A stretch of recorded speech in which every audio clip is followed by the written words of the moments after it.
حضرت صالح علیہ السلام حضرت صالح علیہ السلام کا تعلق عرب کے ایک مشہور قبیلے سمود سے تھا۔ قوم سمود کا آغاز قوم عاد کے ان لوگوں سے ہوا جو حضرت ہود علیہ السلام پر ایمان لائے تھے اور جنہیں اللہ تعالیٰ نے آندھی کے عذاب سے بچا لیا تھا۔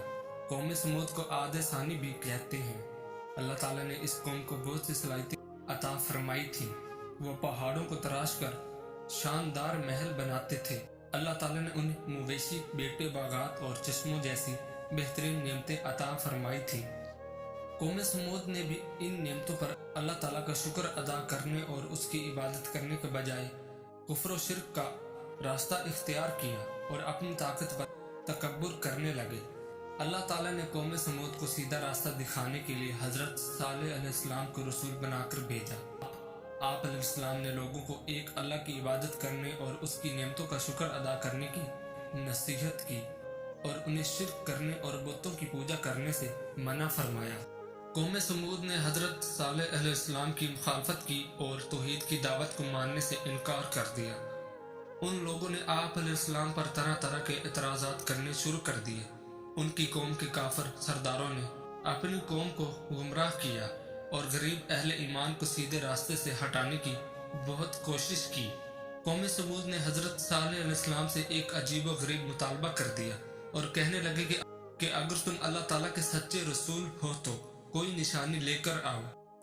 ان کا مطالبہ یہ تھا کہ ان کی آنکھوں کے سامنے پہاڑ سے ایک زندہ اونٹنی نکلے جو بچہ پیدا کرے، تب وہ حضرت صالح علیہ السلام کو اللہ تعالیٰ کا رسول مانیں گے۔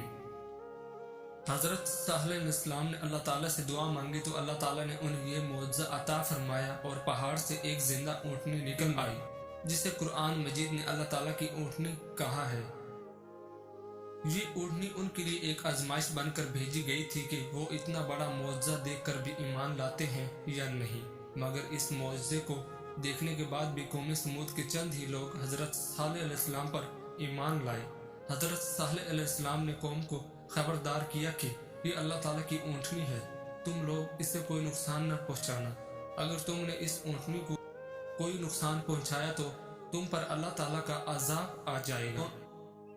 حضرت صالح علیہ السلام نے اپنی قوم کو نصیحت کرتے ہوئے فرمایا، اے میری قوم، تم اللہ کی عبادت کرو، تمہارا اس کے سوا کوئی معبود نہیں۔ یقیناً تمہارے پاس آ گئی تمہارے رب کی طرف سے واضح دلیل، یہ اللہ کی اونٹنی ہے جو تمہارے لیے ایک نشانی ہے، تو تم اسے چھوڑ دو تاکہ وہ اللہ کی زمین میں کھاتی پھرے اور اسے برائی کی ارادہ سے ہاتھ نہ لگانا، ورنہ تمہیں دردناک عذاب آ پکڑے گا۔